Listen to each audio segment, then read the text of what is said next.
Trent Thompson, welcome to the show. Thank you. I'm happy to be here. I discovered you through your YouTube channel, and I want to ask you some questions about your creative journey and get into your creativity. But first, I want to start with who you are and what you do at the moment.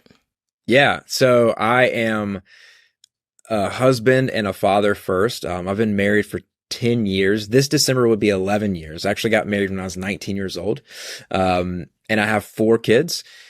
So that is like the top priority. That is my main focus in life. But as far as what I do for work, that is currently a video director in marketing. So it's a super official kind of sounding title, but essentially I create videos that you want to watch. So that's what I do for a work. That's what I get paid for. But I also do music. I've been on a music journey for years. I've played music all my life. But I have a solo project that is out there under the name Trent Thompson, and then currently working with a band. We're writing music. So I love that part of my life. And, you know, it's one of those things where I think it could go somewhere, but you just got to keep working. So that's what I'm doing. And then lastly, I have a business that is my own business where I create videos for businesses, brands, all that kind of stuff. And within that, I also like to create content for myself. You saw the YouTube channel. I did a vlog challenge, I think just to kind of push myself to create more on a regular basis. And then from that, it's kind of spurred this, it spurred the business, but also it's gotten me into like writing a lot more with the mindset of creating different videos to put with that. So I want to be an amazing content creator, and that's kind of what I'm on the pursuit of. Everything in my life, other than being a dad, like a husband and dad doesn't really fall into that, but everything else in my life really trickles down into a bucket that is creating kick-ass content. So you can use, like, you've got like your career as a creator and your hobby as a creator. When did you know you wanted to be a creator? I mean, I've always been creative, you know, and I knew from when I was a kid, I wanted to be an actor when I was younger. And growing up here in the South, especially in the Charlotte area, there's not a lot of opportunity. There's not a lot of resources around to do that. And, you know, I think we'll probably get into more of this, but I naturally, because of my upbringing, my dad is a pastor. I naturally fell into ministry and did that for a bit and really fell out of touch with the acting and dream. And that was fine, I guess. I mean, it sucks, but throughout the church, though, growing up evangelical Christian, like there was a lot of creativity involved in that. So I am thankful for that continuing. Like the church I grew up in, the culture I was around, like I got to play music, I got to make silly videos. So like I was always able to create and kind of exercise that muscle with a lot more restriction than I wanted. But still, so I've always been creating. And after I left the church, I got a job that was not creative. And so it took a handful of years to figure out how to kind of transition into a creative role in the professional world, I guess. Okay, there's a lot there, Trent. But I just want to ask. There is, yeah. You're married at 19 and you have 4 kids already, and you've got your creative passions and your creative job. How do you balance that all? Yeah, that a calendar, a very strict calendar. I think, that the balance is a word I use a lot in general, like in life. It's something that I think if more people learned how to balance, and I'm not saying I'm a professional at the balancing act of life, but I've had to adapt and I've had to learn how to do this well. I think if more people learned how to do that, they would be able to accomplish. They would see that, wow, I can do way more than I thought I could. But it really does come down to like great communication with my wife. So we're always talking about the week ahead. We have a note on our app that has every single day of the week. We list out the things that we have going on throughout the day. I have a calendar that pretty much anything that I need to get done, I schedule that in the calendar. And so just really becoming more organized with my life and being intentional with the time that I spend on certain things. Still trying to get better though, because I'm definitely not perfect at that. This is you just made me think of something which is kind of a sidetrack, but I don't know. I'm really interested. Like, do you still how I feel it's weird that I'm asking this, but how do you still find time? Like, how do you find time to maintain a happy marriage with everything that's going on? Do you guys like plan weekly, like is that part of the schedule, like a weekly date night, and how do you do that with 4 kids as well? Yeah, that not a silly question. That's such a good question. So my wife and I are best friends. We met when we were in middle school. We started dating when we were in high school, and obviously we got married young. I was 19, she was 20. We have always we've always gotten along really well, and like we love to just do things together. She makes me laugh, I make her laugh. Like we just have a good time together. And growing up, marriage and being a father was something that I always dreamed of, and something that I wanted to be really good at too. So it is intentionality. It's how do you spend your time? Like when I'm done with work, the phone has to get put down. And again, not perfect at it, but that goes away. And yes, being intentional about planning dates. And we have been married almost 11 years, but we're still young and we both find each other really attractive. So like, although we are really tired, like it's not hard to get in, I don't know what the rating of this podcast is, but we have sex a lot, we try to continue to maintain that connection because it's so important. If that falls apart, everything else falls apart. And we're both passionate about that. Like if we're off, that everything kind of has to stop and that has to get fixed. Wow. That's really awesome. There's a lot more I'd love to ask there, but I think the reason I wanted to get you on the podcast is to talk about your creativity. And I want to ask like what sort of compelled you? I discovered you did a 31-day vlog challenge on YouTube. Like what compelled you to do that? And how did you, why YouTube? Why a 31-day vlog challenge on YouTube? Yeah. I never thought I'd be getting asked this question. I thought no one cared about the vlog challenge, but one person does. Here we are. Here we are. I am a dreamer, and I have learned like most of the skills that I possess now and do as a day job, I've learned from YouTube. And there are a handful of creators on YouTube that I follow and I love. And I've really found it to be such a cool platform to just connect with people and learn and discover new things. And I know like I've done a few creative things in the past, like with creating videos specifically for myself, not just for work. But going into the year, typically in December, like right after Christmas, New Year's rolling around, and I start to like contemplate what my year is going to look like. What are the things that I want to accomplish? And I just knew like this year, I have to start creating more. I have to start creating more for myself. I have to start expressing these things. I was going a little bit crazy last year with not creating. And I was like, okay, I'm going to just like go in as hard as I can and make a video every single day just to prove to myself that even when it fucking sucks and like I'm up at 5 a.m. editing a video that I have to like post, in a couple hours so that I can then start my workday, like I can still do that. I can make it happen. And so doing that proved like, dude, making one video is easy. This is cake. I made 31 in a row. Like every single day. You can make one a week if you need to, or one every 2 weeks. Like you got this shit. How did you come up with like ideas and stuff? Like where did the inspiration come from and what kept the momentum going? Yeah.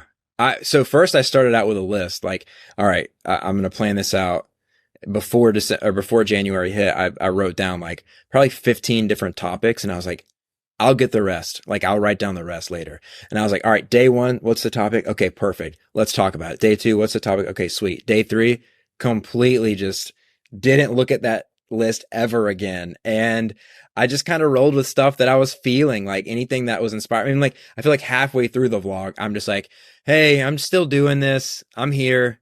I got nothing. Like, here's a, whatever. I don't know. I feel like I started to lose steam a couple days, but, there was a few topics that I wanted to hit, and obviously a video that I get comments on still almost every single day, which still kind of blows my mind, is the video where I, talk about why I'm no longer a Christian. I knew I wanted to do that one, just because I don't know, it felt like a good idea. I still think it was a good idea, but it's like the amount of comments and just the things people say on there is very wild. Yeah, it's got like 14,000 views now. Like some of your videos have got like 100, 200, and then that one, 14,000. I must have brought in a lot of subscribers too. Yes. And that's another thing that's crazy. And even thinking about, where do I go from here? Like, obviously I'm getting regular subscribers right now because of that video. And it's made me think like, okay, moving forward, what kind of content do I want to make? I'm obviously attracting a specific audience that wants to talk about specific things. And those things are related to faith. And I think faith and spirituality also bleed into, what we believe about ourselves and what we believe about life.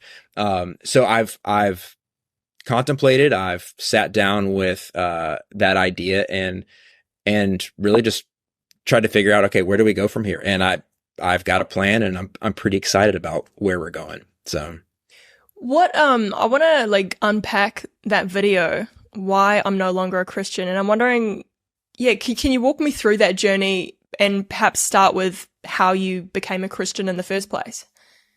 Yes, absolutely. I became a Christian like most Southern baby boys and baby girls. Our moms and dads brought us to church and said, this is the truth. And this is how we live our life. So that was my upbringing. My dad is a pastor to this day. And my mom and dad, they're divorced now, but they both worked in the church. My mom led worship.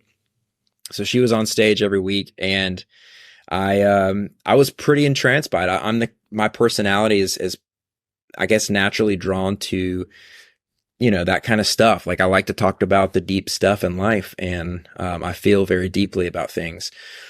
So I always caught on pretty quick to those ideas and bought into the systems. But growing up, I was in 7th grade. My parents got divorced, and that really rocked me. That kind of, it's funny because there are things in life that have happened that you would have thought like that would have been the thing that shook my faith and made me not believe. But those things just made me lean in harder. What kind of things? And so, like parents getting divorced, like a pastor who gets divorced, and you're like, I remember being in a 6th grade classroom. My friend, her parents were getting a divorce, and I was like, it's okay. Like, God's got you. You're going to be okay. Your parents are going to be okay. Like, he's going to help them come back together. And I'm sitting there thinking, I cannot imagine ever going through that. Like, I'm so glad my parents will never do that. And then the next year they get divorced. And that's the stuff that you typically would be like, does God even love me? Does God even care about me? And instead I just kind of, no, I know he does. I know God's got me, and that he'll get me through this hard time. So yeah, fast forward a bit. I go to I call it a fake Christian college. And it was really strict. Me and my wife dated in high school. We went to this college together. We could not date that year. They were very hard on us, definitely harder on Jess, my wife, because she's a woman and everything she did was a stumbling block for, just the same bullshit that if you've been in evangelical Christianity, you've heard 1,000 times. So we did that. We came back home because we wanted to get married, and I got a job, just some random warehouse job, so that I could start saving up. We got married, and then I started working for my dad at my dad's church, leading worship. And we started, essentially becoming the youth pastors at the time. We did that for about 5 years. And I would say about year 4, is when I started to really ask myself a lot of questions about what I believed for the first time ever. I think I allowed myself to start questioning things. I'd been listening to some podcasts. I decided it was time to read some books about it. And, slowly started to dissolve this faith foundation that I had built. And was there like specific books you read, was there specific books you read, or like, can you remember a moment where your faith started to disintegrate? Yeah, I'll give you a specific moment when I was like, I don't think I can do this anymore. So I was on stage guitar in hand, lights shining. We're singing a song, doing the worship set. And there's an altar call happening. And it was like a moment where I wasn't in my normal headspace. I was like all of a sudden removed from my body, looking out at this scene in front of me. And I was like, I have been here so many times. I've seen this over and over and over again with these same people, and nothing changes. No one changes. It's all the same. Like, what the fuck are we doing here? Everyone's the same. Everyone's going to walk out of this room, and next week we're going to do the same shit over and over again. And it was like a moment of like, this can't be it. Like, this cannot be this like amazing thing, because we're regurgitating the same shit. So that was a moment. And then I had read a book by Rob Bell called Love Wins. Okay. You're nodding your head. Which at the time, very taboo. I mean, a few years when I was in youth group, we watched Numa videos by Rob Bell, and he was this great communicator, all this stuff. It was amazing. At this time, you don't listen to Rob Bell. He's a heretic. But I read the book Love Wins because when I had my first baby, I was like, there's no way hell is real. Like, there's no way that this baby is a sinner and that God sends his children to hell. And reading that book was like, the things that you feel deep within your spirit all of a sudden are like, yes, that's what I'm feeling. That's exactly what I was thinking. It's someone else verbalizing the same feelings that you've had. And all of a sudden you feel seen, you feel like I'm not crazy. So those were like two big moments for me that really were like solidifying, okay, this isn't it for me. I can't do this anymore. Yeah, I'm just interested because I know it's such a hard one. A lot of people I know have left Christianity, and I'm wondering, I mean, I'm still trying to search, is God real? But there's also a lot of people that have revised Christianity. Like we've sort of learnt that, evangelicals or prosperity preaching isn't the way, but maybe it's this other way. And we definitely know the fundamentalists are doing it wrong, but there's like all these different denominations. And I just wonder, why is it so, if Jesus is the savior of the universe, why all these misunderstandings and different denominations? Like, it doesn't really make sense. Yeah. I mean, I think everybody wants something bigger. And, I grew up being told like, there's this God-shaped hole in your heart, right? Every person feels like there's something missing. Like, that's kind of what we were told as kids, in the evangelical world. That was like the picture given to us. So I do think that. I think like, I don't know, 95%. I can't say because I've not taken an adequate survey here, but like, I do know a few people who are like, I don't care. I really don't care about this stuff. I never think about it. But I'd say most people at certain points in their life question like, is there something more than this? And when there's a question, it feels really good to have an answer. And I think that's how we have gotten here today, is people have had experiences that they've claimed. I think the Bible is a story of a people group who have experienced a life and experienced what they believe was a God, and they tried to communicate that, and not all of it is literal. But that's what we do. And then we create all these versions of it because we're like, well, I don't jive with that, but there's still pieces of that. And then maybe we add this, and who knows how every little bit has been formed. But I just think we want something more. We want there to be something bigger. And that's kind of how we end up maybe at this place. Yeah, I can kind of agree with that. That resonates. Yeah, the God-shaped hole in our heart, or some Christians describe it as a spiritual emptiness that the Jesus spirit is supposed to fulfill within you. I suppose I'm wondering, do you think surely as a youth pastor, you would have thought at the time that you were experiencing Jesus or the Holy Spirit, but looking back, do you think you were just attributing it to Christianity or the Holy Spirit because that's what you were in? Yeah, that's a really interesting question. I feel like you can have these experiences where you're like, man, there's something else. Like this feels deeper. And I think now that I'm out of the Christian world and I'm out of like an over spiritualization of everything, I found beautiful moments like that when I'm in the backyard and the weather's just right, or the wind blows perfectly, and I'm watching my kids play. And what it feels like is to be super present. And there's still some experiences that I had as a Christian that were like, I don't know, like something was happening. But at the same time, about 2 months ago, I came across a worship band on Instagram, and they started playing this song. It's a new song they have released. And I'm like, man, this is crazy, because I'm watching the visuals. I'm hearing the song. Like, it's like a nice, like, walk up for the chorus, big hits. And I'm getting chills. And I'm like, I don't even believe this. And I thought the lyrics were stupid as shit. And I was still starting to feel that again. And I think there is something about music. There is something about connectivity whenever a people are in one, like singing a song. There are these different things that I do feel like can make you feel like you're transcending your normal reality.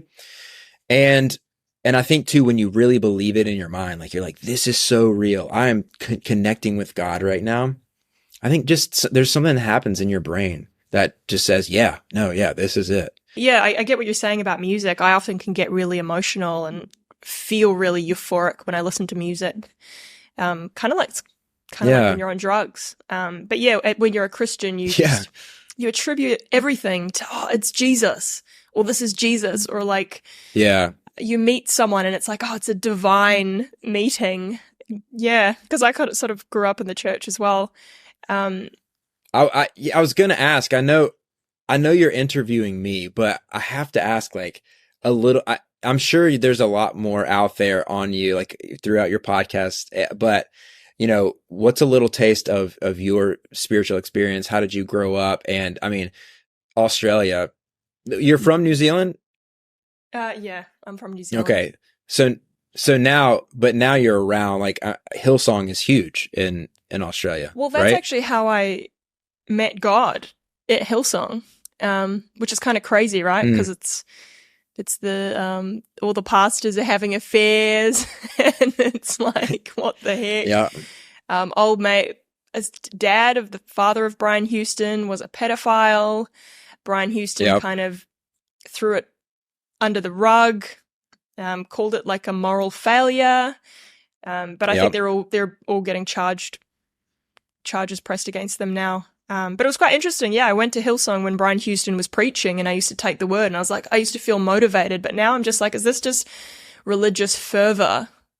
Like, everyone, we're all around each other, and we're all motivated, and everyone's speaking in tongues and praying over you and saying, God's got a plan for your life, and you have purpose and meaning, and it's, I mean, that's evangelical Christianity for you. But I'm gay, so that's a big no-no. Okay. Right. Yeah, I was going to say, how's that? Like, how was that? I mean, and especially too, like, even in the most recent Hillsong documentary that FX produced, they touch more on that, and they shed more light on how Hillsong has handled that, which is not surprising. That's especially growing up in the South. Like, before I officially left church, there was an incident where it was one of the last straws where I was like, we just told a person that he can't be on the worship team because he came out as gay. Yeah. I was like, I can't. But that's Hillsong's policy too. Done, so. But I remember being in church when the same-sex marriage bill was going through. Like, he was like, I encourage you to vote. He didn't say vote against, but he was implying it. And I just remember sitting there. I felt hurt, but I think my journey was way more like Jesus-centered as opposed to church-centered.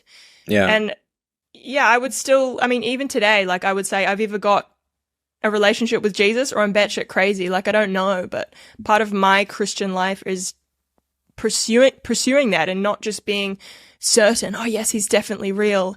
Some of the language and the lingo that people use in church is quite interesting, but I would say that's people that's not God. People would say things like, did the devil tempt you?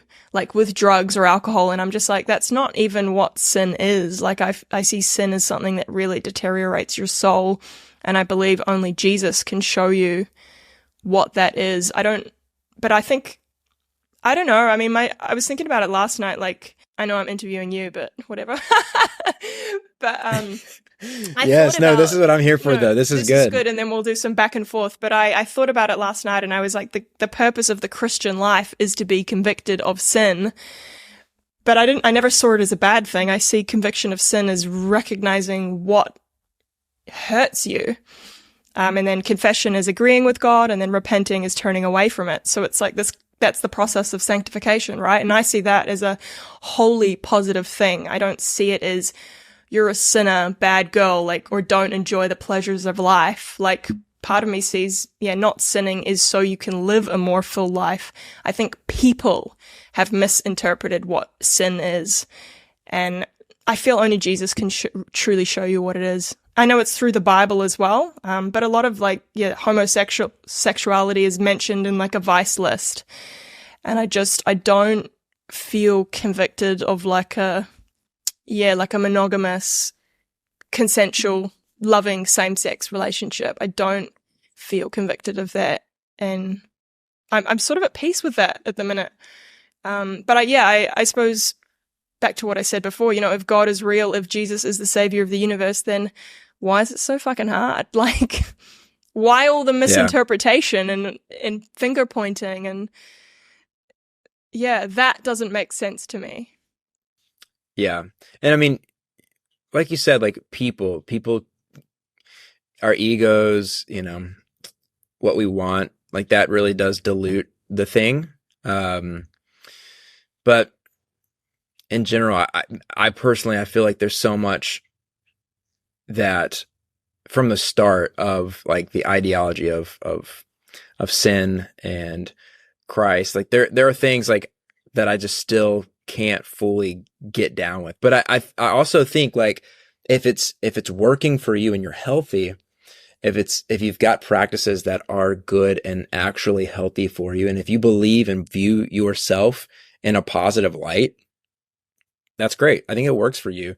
I've just experienced, especially in the South, like that's usually not the case. People usually have a bad foundation, what I would deem as bad. And that is that I'm a sinner. I am not worthy of Jesus's love. And like, I think that idea right there is so damaging psychologically, because the first thing you're telling yourself is you aren't worth it and you're not good.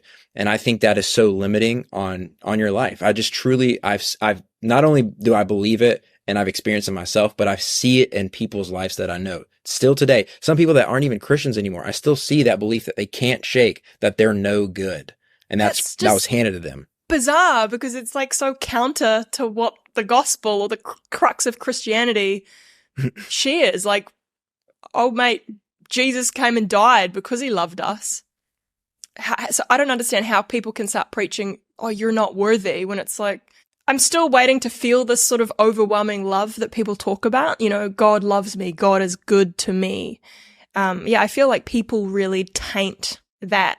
But then you would think if it's real, well, why doesn't God just pierce through all the bullshit, Yeah, there's plenty of questions like, why doesn't God just do this? It would be pretty, if God is who God says it is, seems like it'd be pretty easy to just be like, oh, by the way, I'm up here, like we're good. No, things are good. We're rolling. Like, just keep doing you, and everyone who doesn't believe in me, peekaboo, like, do it. But we've got all these excuses of why God can't do that, why he chooses not to. And I think when you hear those your whole life and then you experience and see a bunch of stuff that just doesn't add up, you're like, all right. And I think I go back and forth on whether I believe in a God. Like some days I'm like, sure, maybe. And then other days I'm like, no, if there was a God, then he's a piece of shit. So I know, and bold statements too, especially talking to someone who is a Christian. It's a lot to handle, I'm sure. It's so weird. I don't even call myself a Christian. I know I said it before, but Yeah, I always just say, oh no, I've got a relationship with Jesus. But I don't say I'm a Christian. But then maybe isn't that what a Christian is? But maybe I feel like so many Christians, really taint Christianity. Yeah. Yeah. Like I don't necessarily want to be affiliated. Yeah. A lot of people turn to religion or Christianity for some sort of fulfillment. But would you say you're more fulfilled now than when you were in the church and pursuing your faith? Yeah, 100%. Like I truly feel like life is beautiful and I can be present and I can love myself, which is something that took a long time to figure out. And, I think Jesus does say this pretty cool thing when he says, love your neighbor as yourself. And I used to preach that because I was like, yeah, this is a revolutionary idea. You have to love yourself, but it's so true. Loving yourself, believing in who you are and seeing like the beauty within yourself. Cause then I can go, like I can love my wife fully and I can love my kids fully and I can be present. And I'm not constantly worrying like, am I good? Am I okay? Am I going to make it? Am I going to do good things? Am I going to change the world? Like I used to think that. I think too, like you said this line a second ago where in this evangelical world, it's like, God's got such a big plan for you. You're going to do amazing things. And like, I have been a very charismatic kid my entire life. So like in the charismatic evangelical church, people are like, you are going to do it, man. You are going to be preaching, like I was always kind of put on this pedestal of like, this kid's got the stuff to be like a spokesperson here. And like, life doesn't work that way. And like the 1% make it to that pedestal. And so the rest of us are just clawing. Like, how do I get to there? But now I truly feel as a 30-year-old, like my life is absolutely beautiful. I have more than I could ever ask for. And yeah, I want more? For sure. Am I working hard to try to get more for myself, my family? Absolutely. But like, if tomorrow was it, I would be like, damn, this was sweet. Like I've got everything. I've got a beautiful family and we eat and sleep comfortably every single night. So I'm not worried anymore about what will happen to me or what will happen to my family. I think I've just got peace knowing that everything's going to be good. And, my wife and I were talking about this the other night, the stuff that I think I find really important to teach my kids is how to love themselves, how to love other people, how to live with integrity, how to be empathetic and compassionate towards others, and how to work hard. And I think having those principles, having that as a foundation, no matter where they go and what they end up believing, because they're going to have to choose for themselves what they believe about spirituality in the world. They're going to have a foundation of love. They're going to have a foundation of empathy and of respect and hard work. And I think that will take them further than any spiritual idea, because they can implement spiritual ideas and practices with a foundation of that stuff, because that stuff is the stuff that can stick and actually help them believe in themselves and see the world as a beautiful place. I think that's really amazing. And it really sounds like you've curated, a really beautiful life for yourself. And even those values that you were saying about, having a foundation and having compassion. And it's interesting. You really believe you can do that without a faith, without a religion. I can do it better because there's no strings attached. There's no, well, I'm supposed to do this, or if I do this, God's going to I'm getting closer to God by doing this. I feel like there's always an exchange. This is my personal experience too. So before I rant on that a second, I felt like for me, there was always some sort of exchange, and there was always some sort of meter that's ticking. Like you're closer to God. You're not as close to God. God is, really seeing you do these great things. God is seeing you not be as great right now. It's like this constant hovering and measuring. And I know it's like, well, the blood of Christ has paid for it all. Like you're good. But at the same time, it's like, imagine if your dad was just always standing over your shoulder. You'd kind of be like, fuck, sorry. Like, I shouldn't have said that. It's like there's always something. So as someone who doesn't necessarily believe all this anymore, I feel no pressure. It's just, okay, who do I want to be? And what do I want to give my kids? What do I want to give this world? And there's no strings attached. If I die tomorrow, most of the people on the earth will never know or remember who I was. And that's like totally fine. That's actually a great thing. That's how it's been for a long time for almost every single person, except for Jesus. He really He really hit it big time, and some other historical figures. But there's just no pressure. There's no pressure to get it right. There's no pressure to do it perfect. And what it drives me, because I'm like, well, now I'm doing this for myself and I'm doing this for my family. And that fuels me more than anything. When you mention pressure, you remind me of your second biggest video that you made, I think, the pressure of Christianity. That's sort of what you mean when you talk about, or what do you mean when you talk about the pressure of Christianity? The pressure to get it right is what I'm hearing. In my experience, when there is a God figure who has expectations, there is pressure. I mean, we're not talking about even a mom or dad where it's like, yeah, they've got expectations, but I'm 30 years old now. Like, if I disappoint them, they can get over it. I'm not a kid anymore. Like, I've got to make my own decisions. But you're talking about the creator of the universe who holds everything in his hands. And you're like, that thing is like aware of everything that I do and everything that I think. And then you grow up how I grow up, being told like, there is a hell that is real. And if you backslide, like, you are in jeopardy. And also, all your friends, we got to tell them about Jesus. That's your job. And if you don't do it, they're going to hell forever. So good luck. Have fun at school tomorrow. You know, you're like, holy shit, like, this is on me. So I think there is a pressure that comes with Christianity. And I'll even say this, the comments that I get on my Why I'm No Longer a Christian video to this day, where people are like, there is sin in this world and there is hell and all this stuff. It's like, I can see, like, these people are heavy. Like, they do not, Christianity is supposed to be this light, like, you know, take my yoke, it's light or whatever. That, like, I see the heaviest people commenting on my shit is like, dude, you are like stuck in here and it sounds like you are burdened more than anybody else that I know that is not in this anymore. So I think when you're dealing with the creator and you're connected to that, there's like a lot of shit riding on it. Yeah, I think I would agree. I would also, say that the people that point the fingers at others, like, oh, you're sinning, you're doing it wrong, or you're going to go to hell. Like, their lives are often much worse than yours. Yeah, I mean, that's for anything. That's somebody that's going, oh, your video's a piece of shit, or you suck at this. And you're like, yeah, you've obviously, you're insecure. You don't love yourself. You're not happy with who you are.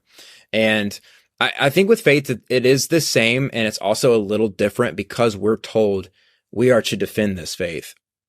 I grew up being told this, we defend this. It's not, we don't let this slide. If someone says GD, we defend that. And if someone says God isn't real, you better have your pamphlet ready and you start giving them points as to why God is actually real. Like, so I understand, like, some of these people probably are miserable. Some of them are probably maybe just dandy. I don't know, but they feel like, well, I have to defend this faith. And I think that's another, like, really silly thing that's given to a lot of people in the faith community. Yeah, I totally agree. So what's next for you, Trent, as a creative, or where do you see yourself going? Any more YouTube videos? Yeah, yes, for sure. I'm doing a lot of writing. I think I want to write a book one day. I told my wife I was going to. And everyone, there's lots of books, so people write books all the time. No big deal. But I've just got a lot of thoughts and ideas now about, I think, how I live my life, how I operate, that has given me a lot of peace. That's given me a lot of joy. That's given me a lot of freedom to do what I'm doing now, which is I create content for a living for a company, and I'm starting my own business. And so what's next is continuing to test that content, the stuff that I'm writing, create videos out of that to see if people relate to these ideas and these topics. And then my wife and I are actually going to be starting a podcast where we discuss spirituality and life itself, and some of these ideas. So a book, podcast, potentially more YouTube videos. Where can people find you, Trent?